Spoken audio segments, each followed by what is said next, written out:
we couldn't move fast enough and the dollars were not there. I took this big chance and said, okay, I found this system I'm going to use and I built it myself. So we didn't continue the contract with them. And from September to now, I've been like heads down. I'm not a developer either. So like, I don't have like Wow. the coding background, but Yeah. I have the operations background, which has elements that allow me to have a system thinker mindset. I started building the tool, one that I wanted, and then two that was based off of the feedback of the 100+ leaders and teams that I was talking to over the past 18 months.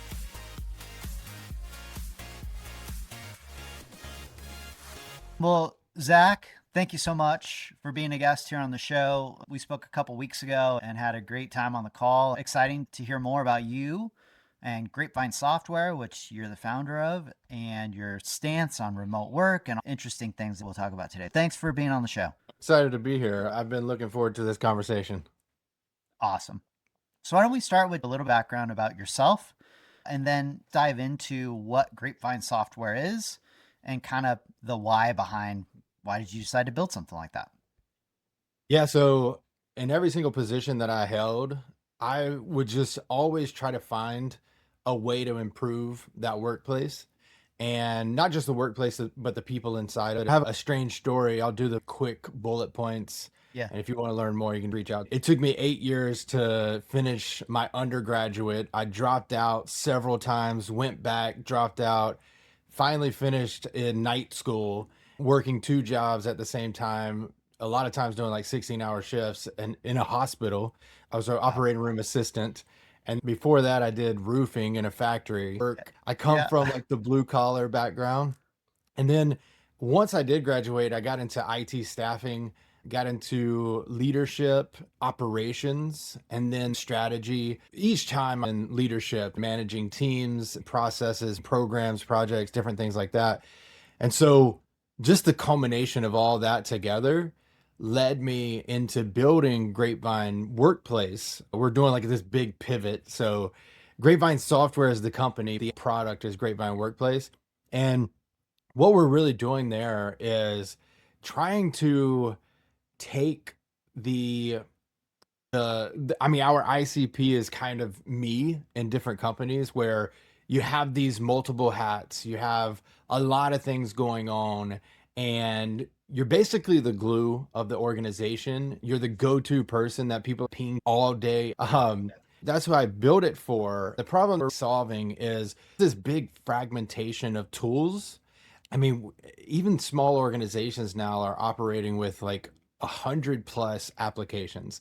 And so our goal is to build the most interconnected system, a digital workplace. Okay. So we're bringing all these elements together to hopefully, instead of have that go-to person burn out and just have so much of their time sucked that they can't be productive, we want to turn that into the system. That's what Grapevine Workplace is. I've taken a look and been lucky to get a sneak peek of the new one. It's super cool. I'm a huge fan of supporting remote work. I've Yeah. been involved with a couple remote first companies. Shout out to Nathan Barry with Kit, who has done a great job of shepherding this. It takes a Yeah. lot of work to have a successful remote company. Tell me a little bit more about how your program supports kind of that Mhm. remote and even hybrid, and kind of what you see the gaps being in, because there was this COVID happened, Yeah. everyone went remote, Yeah. and there was pluses and minuses to that. And now we're kind of starting to see this shift back to we need to come back into the office because our productivity's down, which Yeah. is that a made up thing? I don't know. So would love to hear your stance on that. Yeah, to answer the first part, our software and the platform that we've built is we've actually built it designed first for remote and flexible companies, fully focused on synchronization. We think that that's a super important part. We have something called Figgy Chat, our chat version. You think Cool. about like Slack, WhatsApp, Discord, our version, MS Teams. that's where synchronization can happen because you and I are pinging back and forth. We're working on something in real time. Same as this recording, right? We're talking about it in real time. The listeners are going to listen to it asynchronously. And so asynchronous is the opposite of synchronous. I could share an update with you on my time. You receive it and you can watch it or you can do the action in your own time, right? That's super important for remote teams because the workplace shifted during COVID and pandemic. And then now, as we kind of get a little bit more on the norm side of remote, but really we're living in that hybrid flexible stage.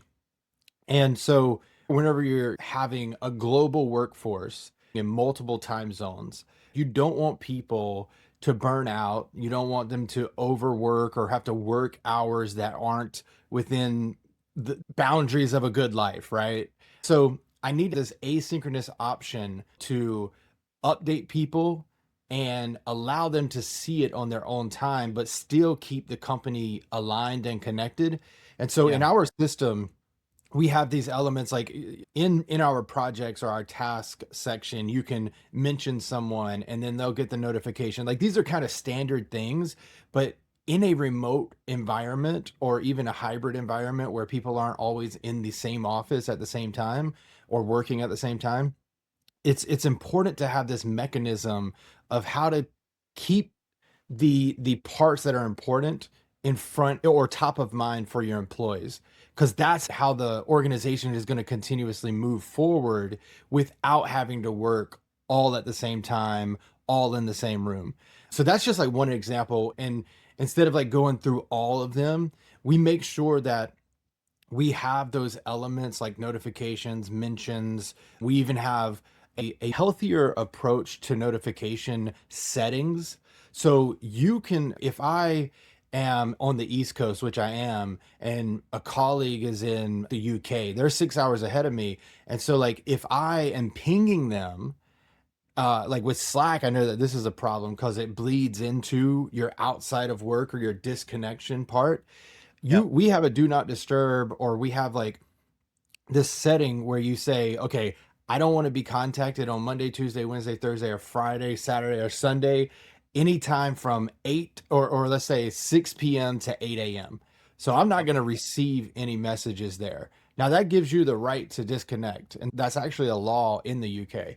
And so you Oh, have to, as fascinating. a, yeah. So you as a leader have to maintain this. How can you maintain that?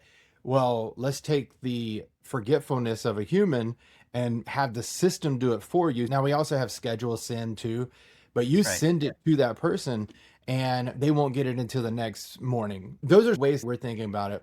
I've sprinkled in the importance of the asynchronous part and having a system intentionally designed for how the new way of working happens versus just an adaptation of it, because then you're going to miss these little nuances that a lot of people don't think about. A couple things that I love about that, and to expand on, is that definition of sync versus async is tricky for a lot of Mhm. companies, especially those leaders and workers that have never been remote. The standard in the office is synchronous. I'll Yeah. just go to Zach's office, pop in. Is he busy? Maybe, but I'll just ask this quick question. Yeah. Versus maybe I could find that on my own if it was all Mhm. in one place, like Yep. Grapevine. Maybe that is actually an asynchronous thing that I don't need the answer right away. Yeah. As you were saying that, one of the things that is kind of available now, but we're actually ramping it up with a knowledge base Hmm. module in the system as well, is how can you leverage the advancements of technology like AI to be the person that is your go-to glue? Think about the universal search that we have. It's not just search. You can search, and one of the examples that I give is we have a digital workplace framework that we have an assessment out there about it. I'll say, tell me all the places we mention the digital workplace framework. And it pulls in not just notes, it pulls in notes, task, maybe even meetings that have things. If there's an insight from our analytics, all these things get pulled in. We have it ranking through like semantic search. So based off of the question that you wrote, it's going to rank it almost like Google does for the World Wide Web. Is it's going to say this one is 100% a match, this one's 78, this one's 62 and 35 and so on. That's just normal search, right? And Yeah. semantic. But we take it a step further where we say, okay, the question is, tell me all the places that the digital workplace framework shows up. I don't want to have to read through all of that. So in the way we set this up, I can click those options, and then we have this AI feature that just lives in the system. That's the uniqueness of this, is like you can integrate certain things, but it's going to restrict what you can see when it all Right. lives in the same system. So I'm Yeah. going to select the 5 that seem like a fit. I'm going to select those. We have this thing in the search option that says analyze these articles or notes or whatever it is that you're selected on. It produces this like lengthy summary, not lengthy, it depends on how much it is, but like if I'm doing 5 notes or documents, it's going to be a lot less than the notes themselves. So Yeah. we don't just stop there. We go into the next phase. If you're going to use AI in search, for example, you should be able to search and find. That's the first thing, semantic, elastic, keyword, whatever it is. Then turn that data into insights. And so those insights is taking that data, turning it into something that I can actually focus on and move forward on. So then the third step of search for us and really anything in the system is let's take those insights and make them actionable.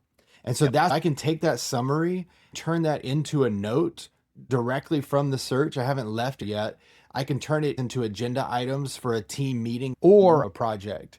To Cool. think that's how we're thinking about this. The reason I cut you off to bring it full circle is when you think about in a remote workplace or being a remote leader, it's not just enough to be a leader who communicates with your team. You have to build this structure or this infrastructure for your team where they can self-serve themselves while you might be in a different time zone and you only have Right. like 2 hour cross lap, right? And so that's how we do search. Knowledge base, we have it where you have the knowledge article and you can leave a comment. That's not AI, it's just you being human. Yeah. But you can click ask with AI. And what will happen is AI is going to take that knowledge base, it's going to analyze, and it's going to answer your question. It's going to go into the FAQs automatically. And so you get a response immediately, and the owner can come in and double check and verify that the AI said it correct. That is the way that we're thinking about this for how we work today. Yeah. I love that. I think I mentioned this on our last call, but it reminds me a lot of Basecamp, right? Yeah, The yeah, yeah. software Basecamp, right? Where Yeah. it's, I think a lot of people started using Basecamp and had no idea what project management was or best Yeah. practices. And so, that tool forces you. Here's Yeah. how you do project management. I love how you guys are taking a similar approach with Grapevine because I think there are a lot of companies that are saying, I don't know how to do this the best way. You couple that with a spread of time zones. Hey, we've got people unable to disconnect from their job because their office is 2 steps away from their bedroom. Then you throw in this whole fear around AI. Am I not using Yeah. AI correctly? Am I not being productive enough? Yep.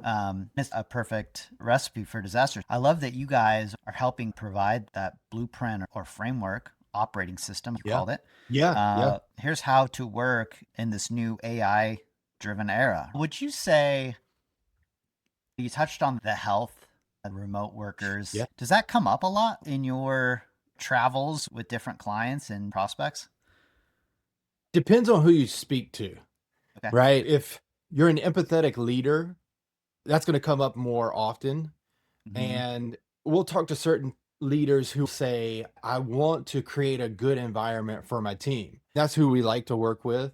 Not that we don't like to work with the other people, but Right. we do, because we do think that those types of people will find more value in our platform because of the way it's structured and will continue to progress. HR typically cares about the well-being of people, and HR falls into a lot of categories. I mean, you could have your typical people ops, HR manager, the employee experience person, the culture person, or the virtual Or the workplace. or the person. founder a lot of times, Yeah, depending on the yeah. size of the company. Exactly. That's 100% true. You have certain founders where it's like, I don't care. I want to get the work done. Yeah. Yeah. But the elements we add on top are the ones that really, not just for the leader, but for the employee, our real goal is to make work better for everyone. Yeah. Yeah. Dippy, you're supposed to have a big vision, right? We're trying to build the most interconnected system and make work better for everyone. We lean towards those who care more about their people. I'll be transparent. I don't necessarily listen to my own advice Yeah. because That's how I it works, right?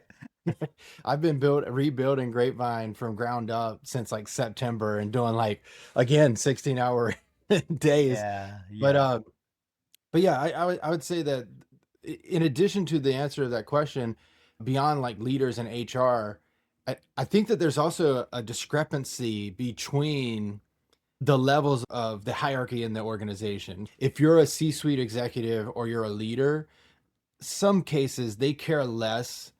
I don't know if it's on purpose, but they care less. I think it's a naive thing, or maybe even like just a blind sight of them, where the employee is the one that is suffering because of that leader.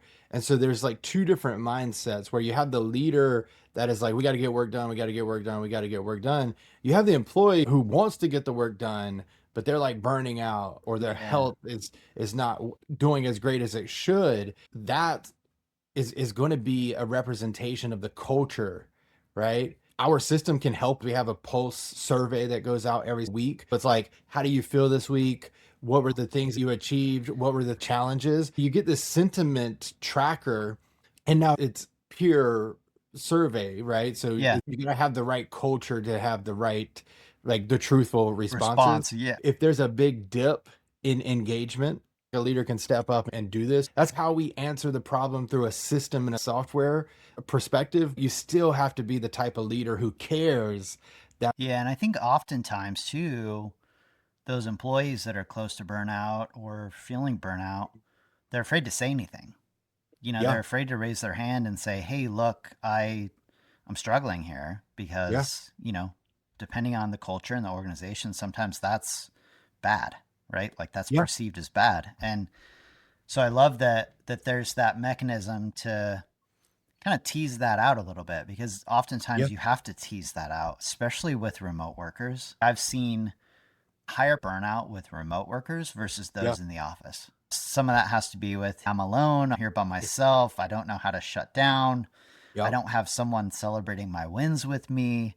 It's a different animal, and the culture needs to reflect that. The tools that you yeah. use need to reflect that. And I think that is an important part that you're really touching on. These other tools, Mhm. sure, they help facilitate that. You look at Slack, right? Yep. Slack, sure. But there's also a lot of tools that don't help facilitate that. Like all this knowledge is somewhere in Google Drive. Go find Yep. it. Oh Good man. luck. Yeah. And Yep. so, yeah, that's super cool. I love that part of your vision and focus, Yeah. because I think it's super important. And I also think that obviously I'm bullish on remote work, but I also think that is where we're headed. So I think it's important.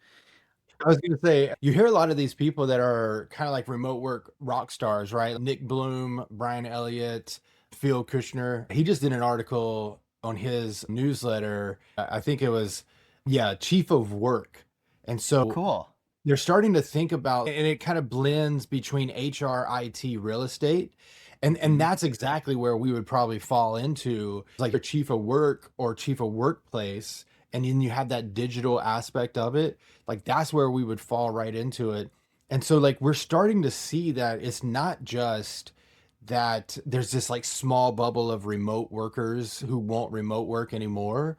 We've changed the way companies are operating. If that changes, so do the tools you use, and they have to be intentional. I just wanted to add that it's not just dreamland working from wherever, it's something moving in the market. Yeah.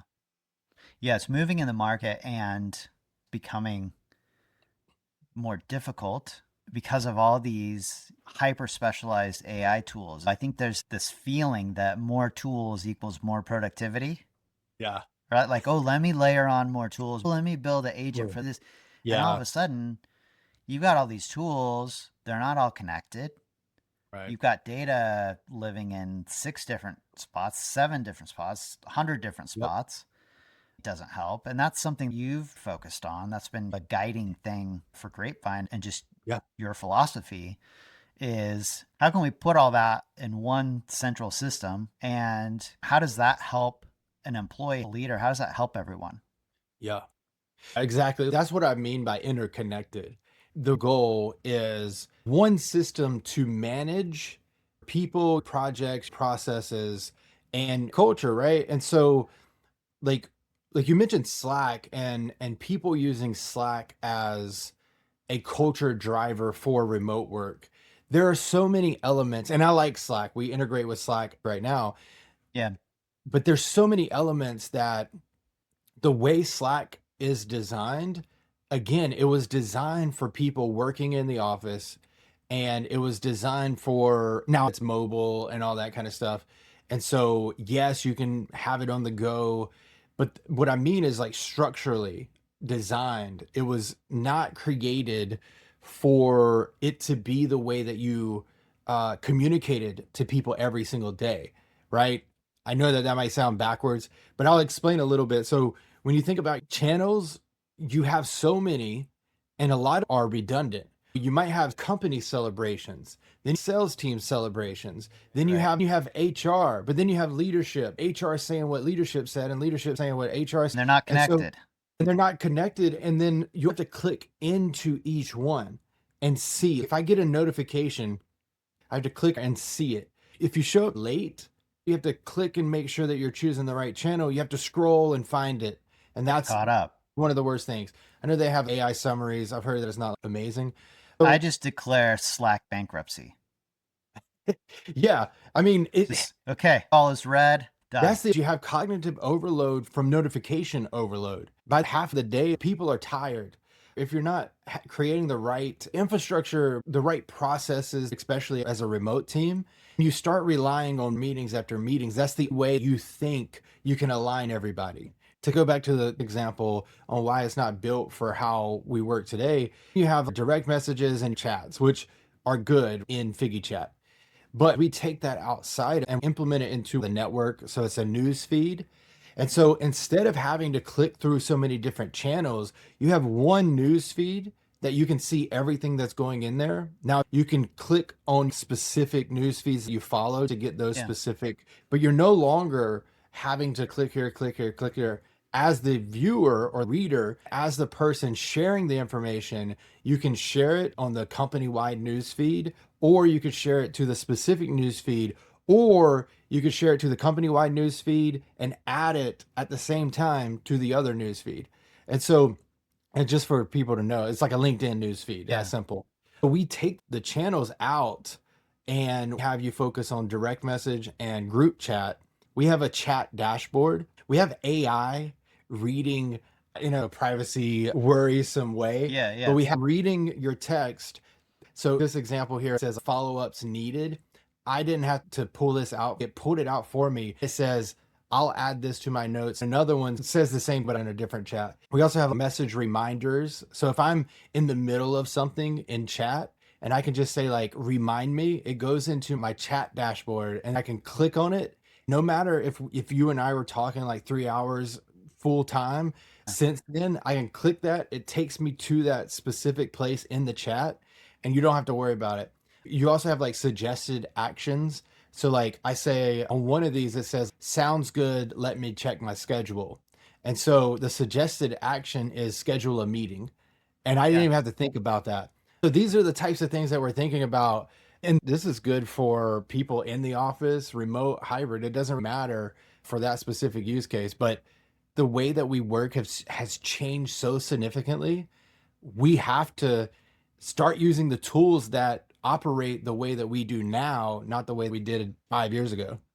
Right. And with the advent of AI, Yeah. it makes it a lot easier, right? I'm a big fan of granola, and I'm a big fan of being able to say, hey, what deliverables did I promise this week? Yeah. Yeah. Similar example, right? It pulls out and it's like, well, you told Zach you would do this, this, and this. Oh, I forgot about that. Your system takes it to the next step and create tasks from that and do all those things. I love that. How have you guys grown? Mhm. How do you acquire customers, and Yeah. what challenges do you foresee looking forward? You've got a newer platform coming out. I'd love to hear a little bit more about that. So it's a bit of a story, but I'll keep it quick. For the last 18 months to 2 years, I had a development team with me. So it was me and 6 or 7 developers. Every month we would create, because it was on a contract basis. And so we would have an SOW. We would have specific things that we needed to build in that time frame. No matter what, it always got delayed. Even if we were moving fast, that's just what happens. During that time, about 18 months, I was constantly speaking to people, and the development side, no, to them, because they were amazing. It's just the money was running out because the traction wasn't catching up. We had been working on it for 18 to 24 months, a tough decision because we had 10 customers. It took a lot to get those 10 customers. I did manual outreach through LinkedIn and email because I wanted to like see what was going to kind of get more people to respond. And so I did that.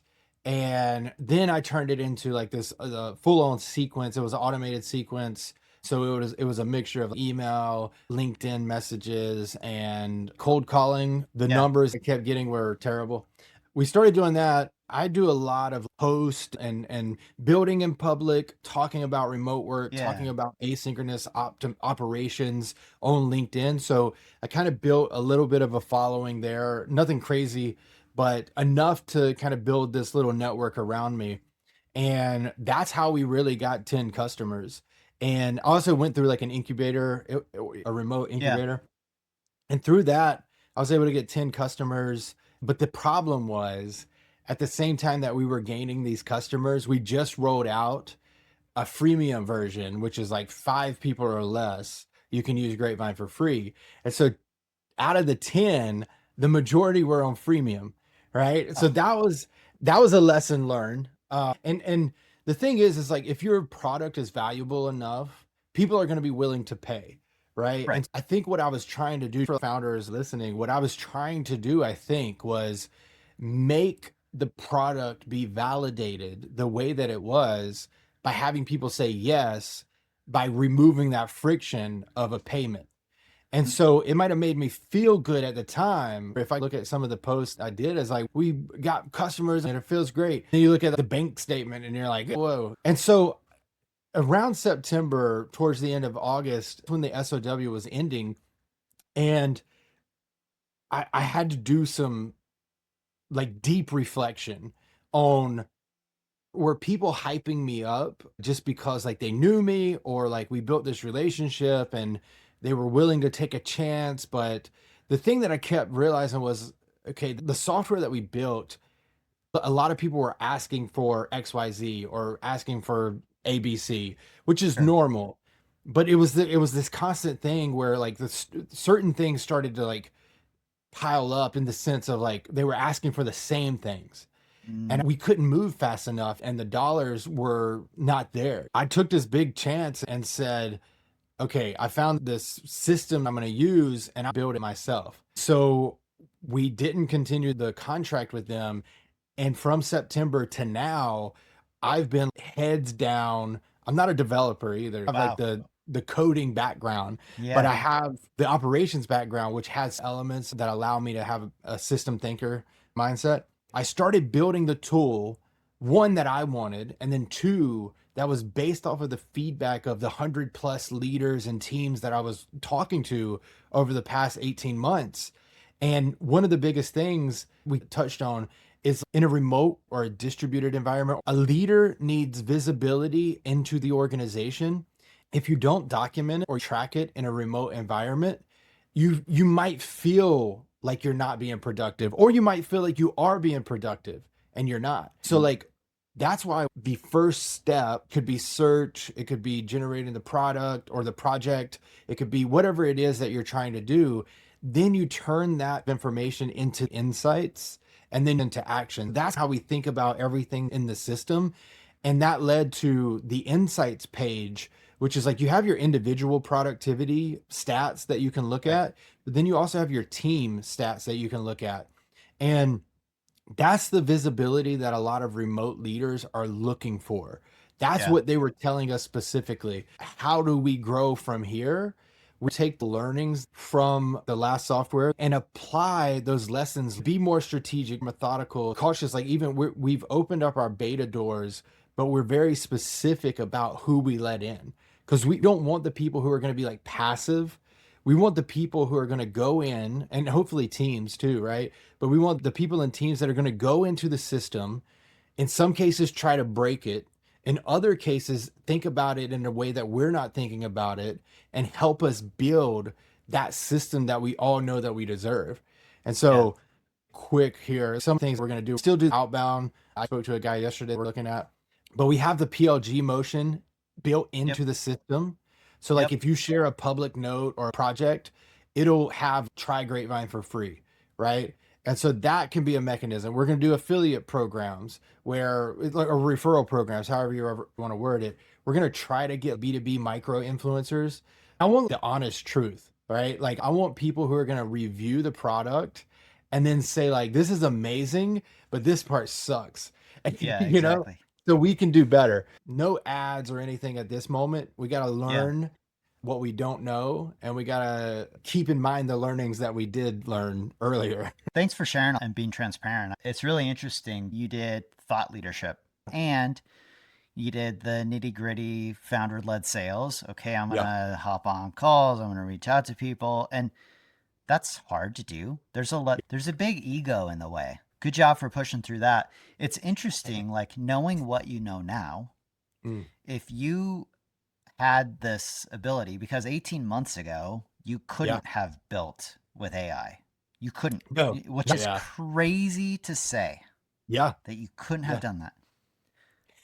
But knowing what you know now, you could have built a prototype, right? Yeah. Assume we had those, gotten the feedback, done the Mhm. same kind of outreach, gotten the feedback, and said, okay, now I Yeah. know what to build and I can rapidly iterate. I love that approach. And I think it's right. Don't let me just build something and then Yeah. try to get people to come. Yeah. Why don't I find 10, 15, or 20 people who I think are my ideal customer, Yeah. put a prototype in front of them, see what problems they're trying to solve, and build Yeah. something around that. Yeah. Then you've got a built in customer, right? Your first 10 or 20 customers, which is super smart and cool. Yeah. I love that. What I'll say for this, I started like the conception of what we call Grapevine Workplace, reaching out to people that I spoke to over the past 18 months. And Yeah. I was saying, hey, I'm building this thing. It's still Grapevine, but it's like some of the feedback that you guys gave us whenever you were trialing the product, we have done that and like 10x that, probably 1,000x, honestly.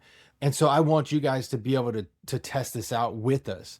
And so we've gotten positive responses. They know who I am now, even prospects that didn't convert, but they wanted to, because the vision of was hitting, but the product wasn't. Was not.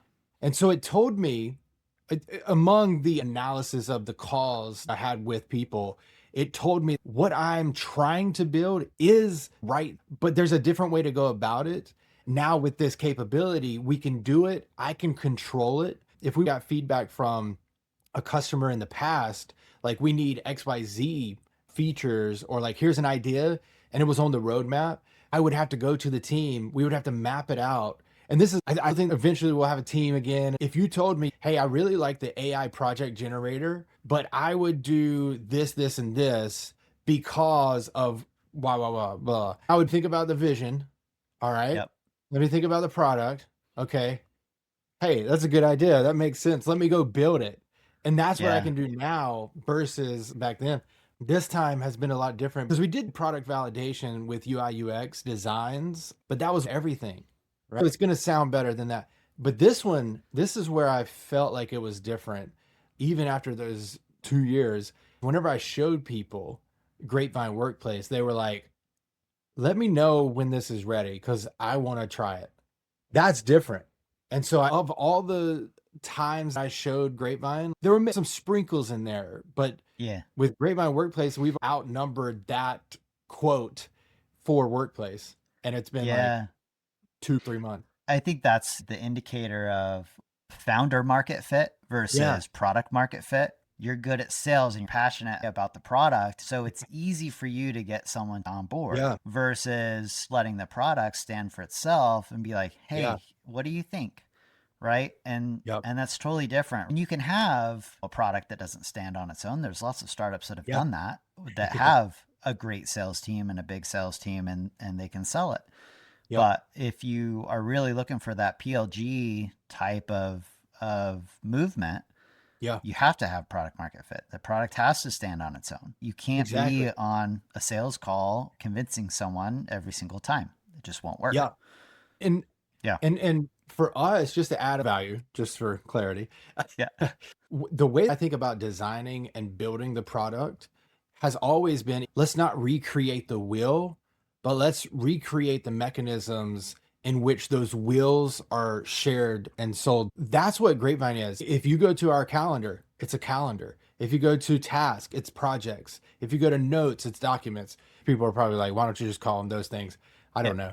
But I'm building the product. We'll get feedback from people, but we have like OKRs, we have development plans, meetings, and all that. So, like, whenever you go there, you already know how to use it, but then you find something like, oh man, you can do that in this. That's awesome. Before we jump on the call, hopefully you don't care I say this, but I Fine. mentioned the AI project generator. They Yeah. love because Yeah. you took this document. I'm assuming you correct me. You took this document and it was, let's just call it a PRD, like a project Yeah. product requirements. You were like, do this, create the project. This is our first piece of feedback that we got because I shared it with somebody who was in the incubator with me, and I showed him. He was like, "That's really cool. What if you could edit before you put those on the project board?" And so Right. now, whenever it generates, It before shows. you can change the task completely if you Yeah. wanted to. Yep. Tell it where to start in the stages on the board, and so yeah, like I mean, it's just you want to take what people know and then significantly multiply it where it makes their lives easier, and it's just something that you can't like live without. So I'm hoping that we're building that. Yeah. And I find it amazing that you are able to do that. Yeah, You being not a software engineer, yeah, and you're able to turn feedback into usable. Hey, okay, I took your suggestion, try it now. Once you have, okay, I think we're good, you can say, let's go pay a software engineer to make this really scalable and production ready. We could probably talk for I know. another couple hours, I imagine. But to wrap this up, how would someone go about learning more about you and Grapevine?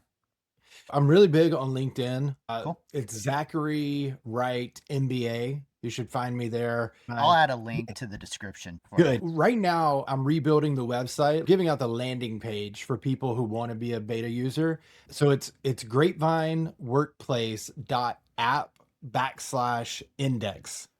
I'll Okay, send it I'll to you. drop that too. Um, Perfect. we do have a YouTube channel. I'm pretty active on there. I try to do at least one video a week. We do product videos. We do something that we call the Future of Work Weekly Report, where we Awesome. try to update people on the latest in remote, flexible, hybrid AI productivity in the future of workspace. Those will start to come back up around the beginning of the year. YouTube, if you type in Grapevine software, that should pull up. Those are the best places.